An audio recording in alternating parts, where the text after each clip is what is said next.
मैं सवाल सुशील जी से कर रही हूं, क्योंकि कानून के अच्छे जानकार है। उस समय सपा की सरकार थी जिस समय 2015 का ये पूरा मामला जो है सामने आया, जब अंसल ग्रुप लोगों को जमीन जो प्लॉट था वो दे रहा था। ऐसे में इतना बड़ा फर्जीवाड़ा, अब सवाल ये, चूंकि गवर्नमेंट अप्रूव्ड है, तो क्या इस फर्जीवाड़े की भनक उस वक्त की मौजूदा सरकार को नहीं हुआ क्या?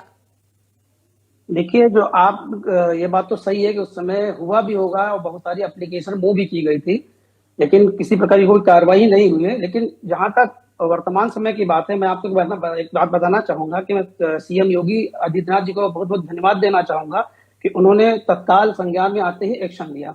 जहां तक मेरा विचार है, इस समय हम लोग सिर्फ अंसल एपीआई पे फोकस करें। अंसल एपीआई का क्या होगा, उसका प्रोजेक्ट क्या होगा, कंपनी कहाँ तक आएगी, कहाँ तक नहीं आएगी, और जो कंपनी के एम्प्लॉय हैं, कंपनी के जो वर्कर हैं और उसके जो एसोसिएट्स हैं, वो इस बात को लेकर चिंतित है कि उनका भविष्य क्या होगा। अगर लिक्विडेशन में जाती है तो उनका भविष्य किस हद तक सुरक्षित रहेगा। लेकिन कभी भी अभी भी हमने देखा है कि लोग इस बात पर ध्यान नहीं दे रहे कि जो इन्वेस्टर है, जिन्होंने अपनी गाढ़ी कमाई का पैसा लगाया, वो पैसा कहाँ तक सुरक्षित है, कैसे सुरक्षित हो गया। कंपनी में लिक्विडेशन की प्रोसेस शुरू हो चुकी है और इस लिक्विडेशन प्रोसेस के रिगार्डिंग आईआरटी ने ऑलरेडी जो 14 दिन का समय दे दिया है, और 14 दिन के अंदर अगर इन्वेस्टर ने अपना फॉर्म फाइल नहीं किया, क्लेम फॉर्म फिल नहीं किया, तो उनका तो गाड़ी कमाई का पैसा डूब जाएगा।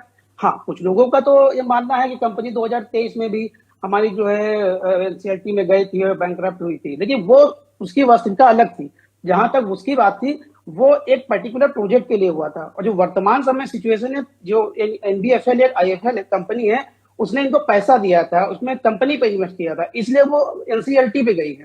वो एनसीएलटी पे गई है तो अपनी पेमेंट की रिकवरी के लिए गई है, उसको अपना पेमेंट चाहिए। इसके लिए कंपनी का कोई भी प्रोजेक्ट कितना भी खराब हो, इन्वेस्टर को पैसा मिले या ना मिले, उसका इससे मतलब नहीं, उसको अपना ही पैसा चाहिए। उसी लिए एनसीएलटी में उसने अपनी एप्लीकेशन वो की थी। तो पहला तो हमारा दायित्व ये बनता है कि जो हमारे इन्वेस्टर है, उनका जो पेमेंट है, उनको कैसे सुरक्षित किया जाए, हमको उस पर ध्यान देना चाहिए। तो अगर हम, और इसका एक ही साधन है कि हम लोग जिस तरीके से ये ध्यान दे रहे हैं कि हमको कंपनी का, लेकिन अभी पेमेंट पे ध्यान कहाँ दिया जा रहा है? अभी भी लोगों को गोलमोल बातों में ही फंसाकर रखा जा रहा है।